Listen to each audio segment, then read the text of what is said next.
I want to challenge the idea that having a fancier degree makes you a better therapist.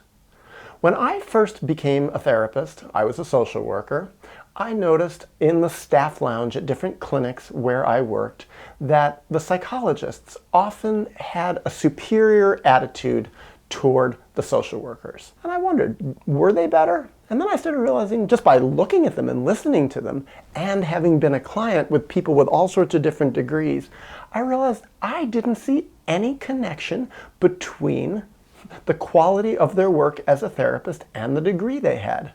And as time went on, I even speculated, I wouldn't say this is necessarily true, but I speculated that for some of them, being in school for longer, having gone to all that extra school to become a psychiatrist, let's say to become an MD, or training to become an analyst on top of everything else, sometimes made them an even worse therapist, because sometimes they were trained in different schools of thought that I think were not helpful or simply incorrect, had all sorts of theoretically incorrect ideas.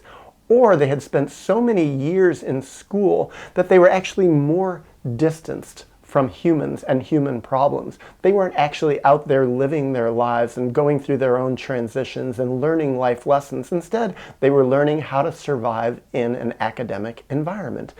And what I found is sometimes people who were in school for a long, long time felt at some level that it made them superior. And what I found as time went on for myself is just it wasn't true. There was not necessarily a superiority by having been in school for longer or having a fancy degree. I felt actually what made someone a better therapist was their ability to empathize, their ability to have compassion, their intelligence, their life experience. And sometimes, yes, people who had a fancier degree were smarter. Sometimes they knew more, sometimes they'd read more, sometimes they did have more life experience than people who had lesser degrees, but sometimes they didn't. And sometimes there were people who were 50 years old who went back to school to become social workers, and they got what's one of the lower degrees to become a therapist, and yet they were fantastic right from the beginning just because they had so much wonderful life experience. And the degree they had didn't reflect that at all.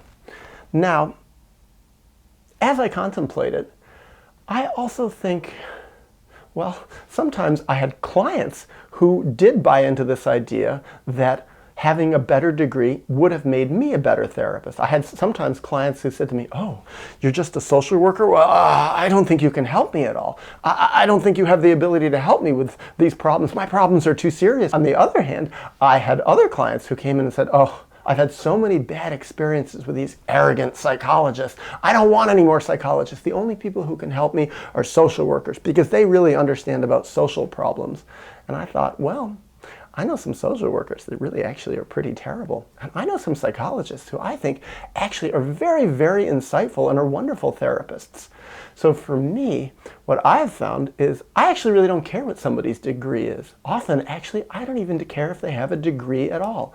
I want to look at their personal qualities and their life experience. And I think that is what really counts. Interestingly, some years back, I was at a conference. I believe it was in Sweden. And there was a guy named Bruce Wampold. I'd never heard of him before, but he got up and he gave a talk about this very subject. And I found it fascinating. And he had actually done quantitative research on it. I don't remember exactly how he did his research, but what I remember he came up with as his results, and I think I will try to link it in the description box below if I can find it, is that there wasn't a connection between the quality of the therapist and the degree that they had. It just wasn't a correlation, and that actually there were personal qualities that a therapist had that were more correlated with their ability to help people. Also, as a client in therapy myself, I think, I've had 2 or 3 therapists who were social workers. I had a therapist for a short while who was a psychologist, and I had a therapist who was a pastoral counselor for a while. And what I found is they were all terrible, actually. It didn't make any difference what their degree was. They were all kind of arrogant. They were all kind of withdrawn. They all had an attitude of superiority, and it really didn't matter what their degree was. They were all pretty much equally bad, and I wouldn't have chosen one over the other. I think really what I would have loved is someone who was humble. I didn't care what their degree was. It didn't really make any difference to me personally when I was a client. And then there's another thing, though. This is sort of contrary to it. I remember it's happened many times to me when I was a therapist. And I always introduce myself, this is my name, this is what my degree was, this is my license. I was a licensed clinical social worker, etc., when I was working as a therapist. Now, what would happen, and this happened many times, is a year, 2 years later in therapy, 6 months later sometimes, I would have a client of mine say to me, you know, I'm so glad I got you as my psychologist. And I remember thinking, well, and then I'd say it, actually, I'm not a psychologist. I'm actually a social worker. And they'd look at me and go, oh, well, I thought you were a psychologist. I said, no, I'm a social worker. And they'd say, oh, okay. And then like 3 months later, they'd say, you know, they'd say it again sometimes, you know, I'm really glad you're a very good psychologist. And then I realized, why argue? Sometimes people just, they have an idea of what a psychologist is. And even in Europe, I think in Europe with a master's degree, you can call yourself a psychologist. In the United States, you can't really call yourself a psychologist unless you have a doctorate, a PsyD or a PhD. Or another thing that happened, I remember one time early on when I was working for 3 years at a clinic, after I'd graduated from school and I was getting a higher level of licensure, there was a guy there, a therapist who was older than me, who was a psychologist, and he said, Daniel, you know, you're a really good psychologist. And I remember thinking, uh-oh, he mistook me. And I said, actually, no, I'm not a psychologist at all. I'm a social worker. He said, oh, come on. He goes, it's all the same. Haven't you figured that out by now? And I remember thinking, well, actually, yeah, I in a way kind of have figured that out by now. I said, but don't you think it's important at least that I say what I really am? He goes, Daniel, all these degrees and licenses, does that really matter? You're a therapist, I'm a therapist. Once we get in a room with a client and we close the door, it's our personality that allows us to do what we do. And so, psychologist, you are dealing with their psychology. You are a psychologist.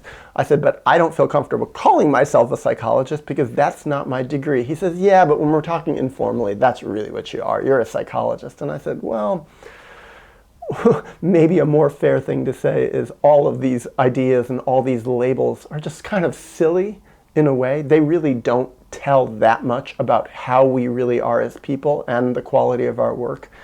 The other thing, and I think I'd like to close with this, is in the mental health field, for professionals, speaking as a former mental health professional, there is such a hierarchy of what degree you have, what license you have, etc., and nowhere is it more extreme than inside of a mental hospital. I did a very short stint working in a mental hospital, and there everybody knew what your license was, what your degree was. You wore it in a little tag on you, and clients knew it, and people who had fancier degrees had more power and more responsibility. It really was a top-down hierarchy with psychiatrists at the top, then psychologists, then social workers. Maybe occupational therapists were around the same level or maybe a little bit lower. But what I found is that hierarchy actually had a very strange parallel elsewhere in the mental health field.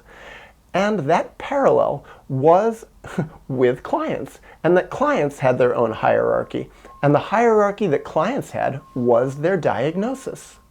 And what was considered to be more extreme diagnoses were like schizophrenia and bipolar, these so-called biological diagnoses. And then there were milder diagnoses, maybe like post-traumatic stress disorder or obsessive-compulsive disorder, and maybe personality disorders were a little bit less extreme than the psychoses. And then down near the milder end of the spectrum were like anxiety disorders, generalized anxiety disorder, and depression. Some of the adjustment disorders were below that.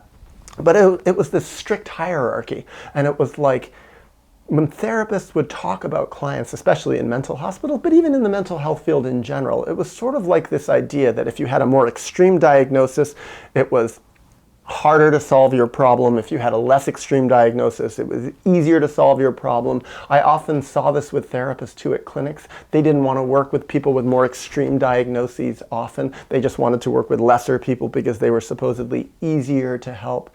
And I thought also clients' status in terms of their view from the mental health field was often based on their diagnosis. And often if people had more extreme diagnoses, they were considered to be of lower status. And at some point it hit me. This is kind of parallel to how it is for mental health professionals. It's like this whole field is hierarchical in a way that when I came to think about it, I'm like, I think it's all a false hierarchy. I don't think it really means anything. So what does that mean when it comes to the clients and these diagnoses? Well, sometimes what I saw is people with these supposedly really extreme diagnoses, for instance, like psychosis, could bounce out of it pretty quickly. Sometimes they really were very amenable to talking about their problems and could work it out, and sometimes could resolve it more easily than someone who, let's say, had a supposedly lesser diagnosis. And that this hierarchy didn't really say that much about the character of the client. It didn't say that much about their inherent goodness or their nastiness or their generosity or their caring or their respect or their ability to change, or it didn't say anything necessarily about their motivation or their insight or their intelligence. And I think in that way, the fact that you really can't tell that much about a person just by their so-called mental health label, this diagnosis, it really is parallel to, you really can't tell that much about a clinician just by their label that they have, their degree and their license.